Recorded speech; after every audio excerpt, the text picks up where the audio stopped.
Good morning, students. Welcome back to your English literature class. I hope you all are doing good.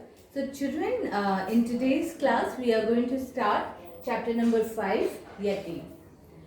So in the beginning of the chapter, you can see there is a picture in which you can see some footprints of animals are given, and below that there are the animals who make this footprint. So what we have to do, you have to match the footprints with the animals, alright, who make this footprints. Now children, footprints are one of the ways to find out that which animal has crossed or which animal was there. So this story is not only a story basically. This is a story, it's a combination of a story and some facts which has been elaborated in the story. So let's start. In 1974, teenager Lakpa lived in a Nepalese village high in the Himalayan mountains. So children, in 1974, a girl named as Lakpa who was into her teenage. Teenage means age between 13 and 19. Okay. So this girl was into her teenage and she lived in a Nepalese village high in the Himalayan mountains. Okay. Now each day she climbed the pathway up the mountain to graze a herd of yaks. Children, life in mountain is not that easy like the life in plains. It is completely different. They have to do a lot of hard work. Now for small things they have to climb up in the mountain and then go down. Alright. Lakpa saw few people on the steep mountain path. As every day she used to go, there were very few people. Right. Now steep. I'll also tell you the meaning of graze. Graze means to eat grass. Okay. And steep, this word is used for hills, mountains, street, etc. Rising or falling quickly. Alright. Only Buddhist monks who chose to build their monasteries far away from the town and the cities lived this high up. Now children, only Buddhist monks were there. Why Buddhist monks were there? Because monks, they wanted to go away from the cities and towns in search of peace, okay, to build their monasteries. So monasteries is a place where these monks, they live together, okay, monasteries. Alright. Lakpa had heard tales of the Yeti, an ape-like beast that lived in the Himalayas. So Lakpa, she had heard the stories of an ape-like animal who lived in the Himalaya. Okay, that's in Yeti. Okay, about the Yeti. But the mountains stretch for thousands of miles. Now children, mountain mountain range is spread for thousands of miles. Okay. She never expected to see one herself. So, but Lakpa, she used to cover only a small portion of its range. So, it is, unlikely that she could ever see Yeti. Okay. One day, as Lakpa was grazing the herd, she noticed that the yak seemed restless. Children, it is, as we know that no one will go up in the mountain, and disturb the grazing yak. Okay. Now here one day, Lakpa, surprisingly, she noticed that the yaks were restless. Now restless means unable to stay still. That is restless. So she noticed that the yaks were restless. She thought that a bear or a snow leopard might be there. So she thought that might be a snow leopard or bear, is nearby. So Lakpa led the yaks to a clear snow-fed stream. Now, to save them from the danger, she took them to the clear snow-fed stream. Now, what do we mean by snow-fed stream? Children, stream forms by, with melting of snow of the mountains. Snow-fed stream. So, she took the yak to the clear snow-fed stream. Now she had a drink of water from the stream and then watched as the yaks fed on the tough mountain grass. So she drank water there and from there she started watching the yaks. Alright. Suddenly Lakpa heard a strange deep grunt. Now children, grunt means a short rough sound. Grunt. So generally animals, they produce this kind of sounds when they are angry. Alright. She whirled around as a huge two-legged creature came rushing towards her. So whirled, it means to move quickly, okay, or moved around very quickly. So she whirled because she noticed that a huge two-legged creature is coming towards her. It was Yeti, and that creature was Yeti. Terrified, she broke into a run.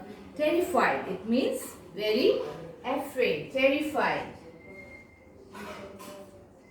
So, Yeti, she was very afraid and she started running. But it was too late. The Yeti grabbed Lakpa in its long hairy arms. Okay. So the Yeti, grabbed Lakpa in its long hairy arms. She screamed and kicked, but the Yeti was too strong. So Lakpa, she was screaming and she was kicking, but the Yeti was too strong. Then without warning, the beast dropped her into the icy stream and turned to her yards. So without warning, Yeti, the animal, she dropped her into the icy stream, okay, and turned to her yards.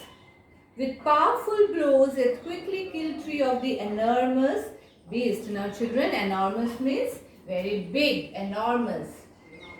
So children, we know that yags are also very big and strong, but Yeti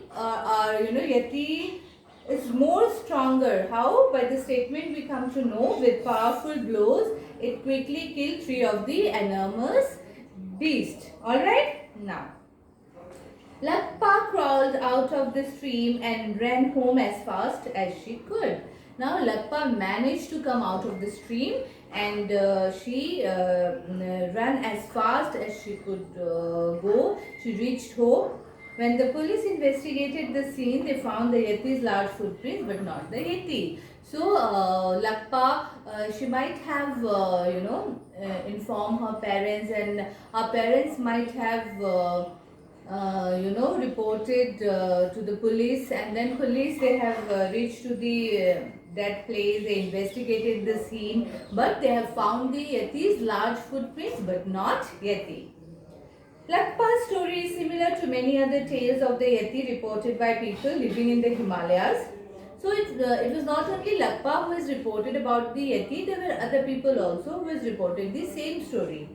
Now, mountaineers drawn by the challenge of exploring the world's highest mountain range have also told chilling tales of this ape-like beast. Now, children, drawn here, it means attracted. Okay, so children, mountaineers who are attracted to reach to the top of the mountain, they have also reported about the Yeti.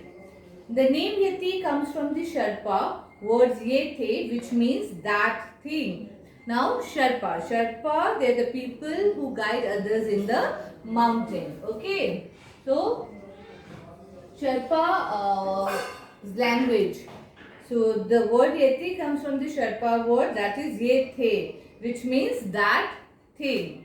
The abominable snowman is another name for the Yeti. So abominable means unpleasant. Okay. So the another name of Yeti is abominable. Alright. Now, in 1951, mountaineer Eric Shifton and his party were exploring an unknown part of the Himalayas when they came across a line of strange footprints in the snow. So in 1951, mountaineer Eric Shifton and his party, when they were climbing the Himalayas, they came across, some strange footprints in the snow. The footprints looked similar to human footprints. So the footprints were very similar to the human footprints, but they were twice as wide. But those footprints were twice as wide. It means if human footprints is 15 centimeter, it is of 30 centimeter. Okay. They had sunk much deeper into the snow than the climbers' boot prints. So they have sunk much deeper into the snow, like the snow than the climbers. So the usually these footprints were much deeper than the climbers' boot prints, because climbers, they used to wear the boot prints when they climb the mountain. So this footprints, they have sunk much deeper than the climbers' boot prints. Okay, so they must have been made by an incredibly heavy creature, right? Incredibly means extremely. Incredibly means extremely. So they had sunk much deeper. It shows that it was made by very heavy creature.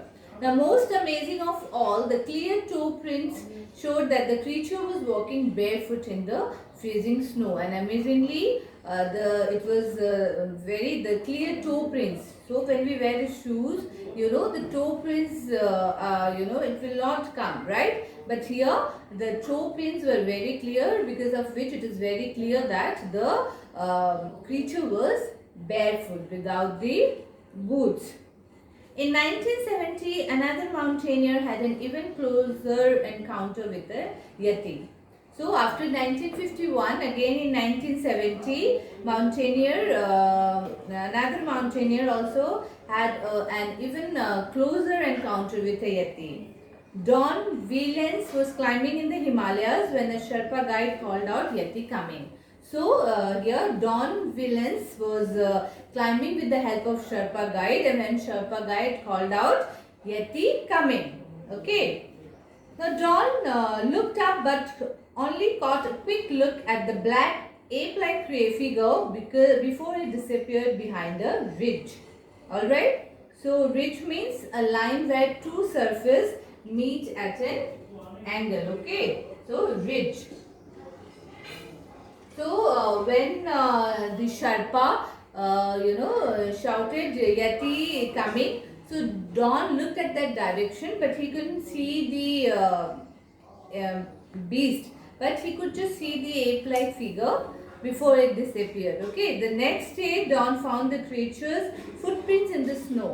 On the next day, Don he could see the creature's footprints. Okay, they were about the same size as his footprints, and the footprints were same as about the size as his footprints were. The Sherpa guide told him that the footprints were that of a baby Yeti. So here the Sherpa guide, he told him that these footprints are of baby Yeti. Okay.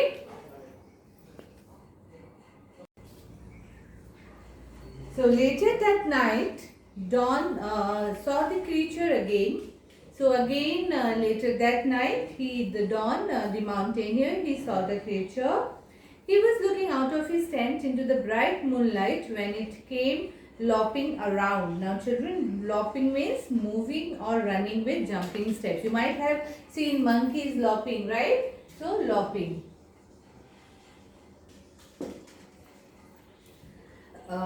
It headed for a clump of trees and began pulling the branches.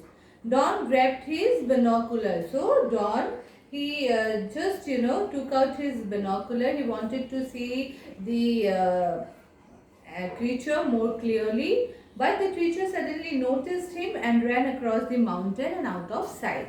So the creature noticed Don's actions and he just ran away from that place. The number of Yeti sighting caught the interest of some scientists.